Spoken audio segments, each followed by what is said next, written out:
গাত জ্বলি থকা জুইকুৰালৈ নিচা থিয় হ'ল পৃথিৱীৰ আটাইতকৈ উচ্চ শিখৰত। এটা ঠাট্টা, এটা ইটিকিঙতে ইতিহাস ৰচনা হ'ল।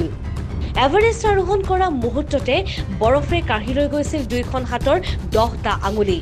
দুখ বেদনাৰ পৰিৱৰ্তে যুৱতীগৰাকীয়ে কৈছিল, কিবা এটা পাবলৈ কিবা এটা হেৰুৱাব লগা হোৱাটো স্বাভাৱিক। ইয়াৰ পিছতো তেওঁ থমকি ৰোৱা নাই। 16খন দেশ স্পৰ্শ কৰি 210 দিনৰ অন্তত চাইকেলেৰে উপস্থিত হ'ল লণ্ডনত। এগৰাকী অদ্ভুত যুৱতীৰ অসাধাৰণ দুঃসাহসিক অভিজ্ঞতাৰে সমৃদ্ধ এক ব্যতিক্ৰমী প্ৰতিবেদন লৈ আমি আছাম ফ্লাছ নেশ্যনেল আপোনাৰ কাষত। আপুনি উপভোগ কৰক।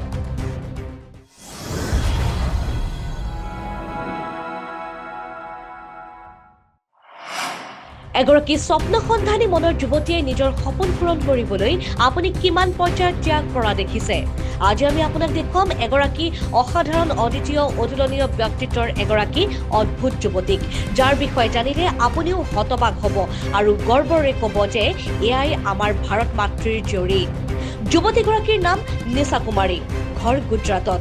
নিচাই কলেজত ডিগ্ৰী পঢ়ি থকা সময়তে গাঁৱৰ ল'ৰা ছোৱালীহঁতক পঢ়ুৱাবলৈ গৈছিল আৰু এদিন সিহঁতক জীৱন দৰ্শনৰ কথা কৈ থাকোঁতে তেওঁ বাহিৰৰ পৰা শুনিবলৈ পোৱা এক ইতিকিংসূচক কথা যেন সকলো সলনি হৈ গৈছিল। ইয়াৰ পৰাই আৰম্ভ হৈছিল ইতিহাস খোদিত কৰা সময়। নিচাই সংকল্প লৈছে আৰু থিয় হোৱাৰ সপোন দেখিলে পৃথিৱীৰ উচ্চ শিখৰত। 7 বছৰ ধৰি নিজক কমাৰ খানত গঢ় দি তেজস্বিনীয়ে 2023 চনত 17 মে'ত আৰোহণ কৰিলে এভাৰেষ্ট শৃংগ। কিন্তু বৰফে কাঢ়ি লৈ গৈছিল নিচাৰ দুইখন হাতৰ 10টা আঙুলি। দুখ, হতাশা, বেদনা একো নাছিল মনত। তেওঁ কৈছিল, কিবা এটা পাবলৈ জীৱনত কিবা এটা হেৰুৱাব লগা হয়। মই মোৰ সপোন পূৰণ কৰিলোঁ, এতিয়া আকৌ নিজক শক্তিশালী কৰাৰ সময়। এনেকৈ একুৰা দপদপকৈ জ্বলি উঠা জুইৰ দৰে নিচাই 10টা আঙুলি হেৰুৱাই তেওঁ নিজৰ চাইকেলখনত হাত দিলে আৰু 16খন দেশৰ ভূমি স্পৰ্শ কৰি জানুৱাৰী 2025ত 210 দিনৰ অন্তত 16,888 কিলোমিটাৰ অতিক্ৰম কৰি উপস্থিত হ'ল লণ্ডনত। আচৰিত যেন লগা কথাবোৰ নিচাৰ পৰাই জানো শুনা হওক। হিমালয় আৰু এভাৰেষ্ট, যিসকলে এভাৰেষ্ট আৰোহণ কৰে সেইসকলৰ স্মৃতি, সেইসকলৰ প্ৰতিচ্ছবি সকলোৰে মাজত সদায় প্ৰতিনিয়ত আচলতে ধৰাই দি ফুৰে। আমি এভাৰেষ্টৰ বহুত কাহিনী শুনিছোঁ, কিন্তু আজি এনেকুৱা এখন প্ৰতিচ্ছবি আপোনালোকৰ আগত দেখুৱাম যিখন হয়তো প্ৰতিচ্ছবি আপুনি কেতিয়াও দেখা নাই।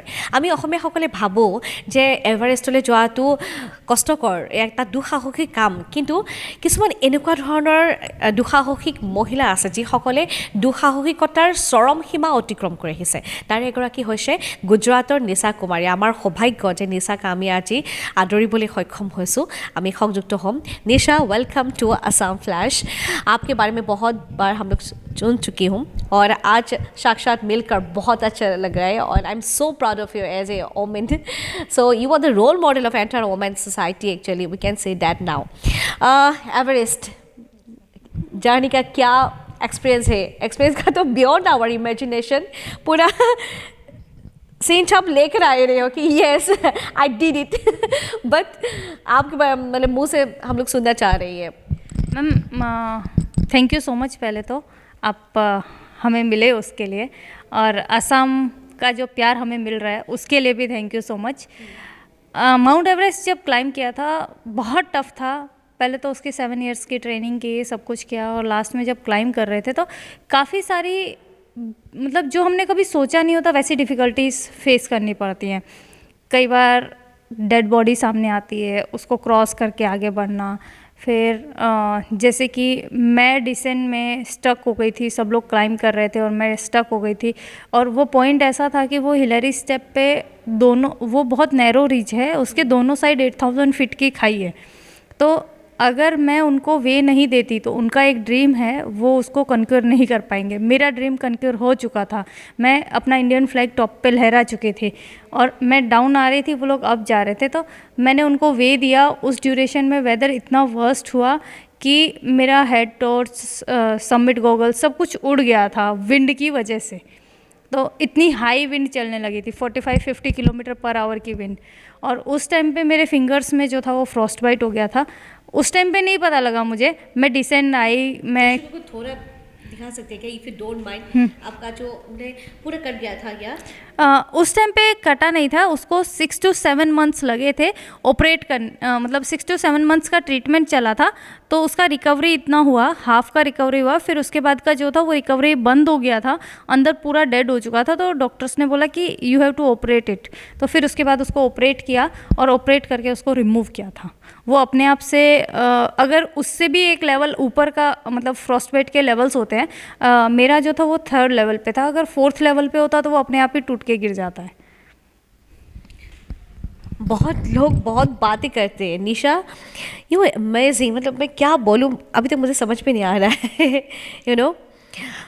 बहुत लोग बहुत ऐसे काम करते हैं जो इतिहास रच जाते हैं। आपने जो किया एक नई अलग किस्म का इतिहास इंडिया की, मतलब जो बुक है वहाँ पर रच चुकी हो आप।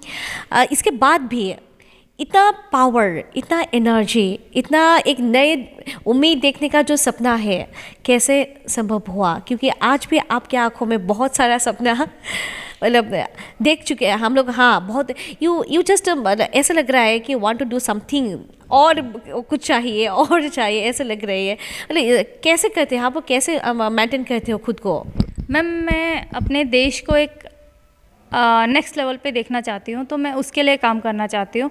और दूसरा कि जो वर्ल्ड वाइड ग्लोबल वार्मिंग का इफ़ेक्ट हो रहा है, उसको हम लोग कम करके कहीं ना कहीं हम मैसेज स्प्रेड कर रहे हैं, तो हमें देख के दूसरे लोग भी ट्री प्लांटेशन कर रहे हैं। बच्चे हैं वो अपने घरों में जाके ट्री प्लांटेशन कर रहे हैं, उसकी केयर कर रहे हैं। और जैसे हमने इंडिया टू लंदन में ट्री प्लांटेशन किया था, तो जो बच्चों ने हमें देख के ट्री प्लांटेशन किया था, या हमने जहाँ जहाँ पे ट्री प्लांटेशन किया था, आज भी जब वहाँ से लोग हमें फ़ोटो खींच के भेजते कि ये आपने प्लांट लगाया था, इतना बड़ा हो गया, तो एक खुशी होती है कि हाँ, हमें देख के एटलीस्ट 1-2 लोग भी मोटिवेट हो रहे हैं, तो वो अच्छी चीज़ है। कहीं ना कहीं ट्री प्लांटेशन हो रहा है, तो वो आज नहीं तो 10 साल बाद अपने अर्थ को कंट्रीब्यूट करेगा कार्बन डाइऑक्साइड को रिड्यूस करने के लिए।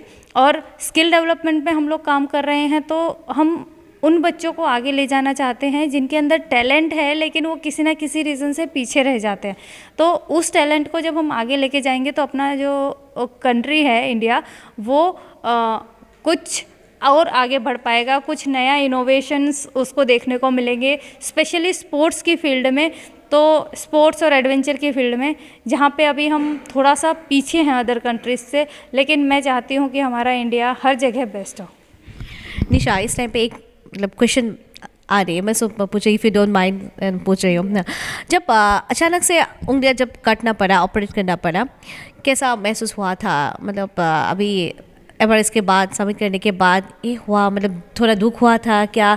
एक नई ऐसे एनर्जी जंप किया था, फिर क्या हुआ था? बहुत फीलिंग। मैम, कुछ पाने के लिए कुछ खोना पड़ता है, बट मुझे एक सेकंड के लिए भी कभी आज तक एक सेकंड के लिए भी कभी रिग्रेट नहीं हुआ कि मेरी फिंगर्स को ऐसा क्यों हुआ, या मेरे को मेरा फिंगर्स गंवाना पड़ा।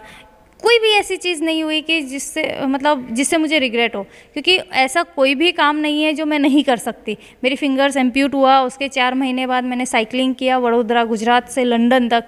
तो मैं जब इतना कर सकती हूँ, और मैं घर का सारा काम कर सकती हूँ, मैं कुकिंग कर सकती हूँ, मैं कोई भी काम कर सकती हूँ, तो अगर इतना सा पार्ट मेरा गया है मेरे ड्रीम को अचीव करने के लिए, देन मेरे को लगता है कि वो जायज़ है। आउटस्टैंडिंग निशा, पूरे शब्द ही नहीं है, क्या मैं बयान करूँ, मुझे नहीं पता।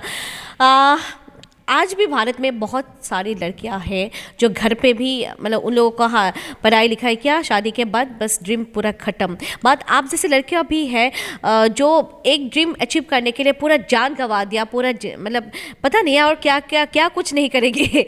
और क्या हमारी जो लड़कियां हैं जो खुद भी ड्रीम का बहुत कुछ पाने के लिए कोशिश करते हैं, बस मिल नहीं जाते, एक नॉर्मल जैसा लाइफ उन लोगों ने जीते हैं, बस तिल तिल के ऐसे घुट घुट के मरते हैं ना, उन लोगों को आप क्या एक कुछ कहना चाहेंगे, मैसेज देना सकते हो?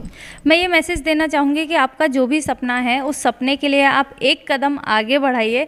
जब आप एक कदम खुद से बढ़ाएंगे, तो हर कोई आपको सपोर्ट करेगा आगे बढ़ने के लिए, लेकिन उस एक कदम को बढ़ाने के लिए हिम्मत हमें ही जुटानी पड़ेगी। जब तक हम हिम्मत नहीं जुटाएंगे किसी को कोई और हमें सपोर्ट करने के लिए नहीं आएगा, लेकिन जब हम हिम्मत जुटा के वो एक कदम बढ़ा देंगे तो हर कोई धीरे धीरे हमें सपोर्ट करता चला जाएगा। और हम अपनी तरफ से जब पूरा 100% देंगे तो कोई भी चीज़ ऐसी नहीं होगी जो हमें रोक सके उस सपने को पूरा करने के लिए। निशा जैसे लड़की ही इतिहास रच सकते हैं और निशा के जो निशान है वो बहुत आगे जाएगी, वो ड्रीम बहुत आगे जाएगी, क्योंकि ये निशा ही है जैसे हमारी भारत की जो लड़कियां हैं वो उस सब लड़कियों को एक मतलब झंडा जो लेके आगे चलते हैं वो निशा है।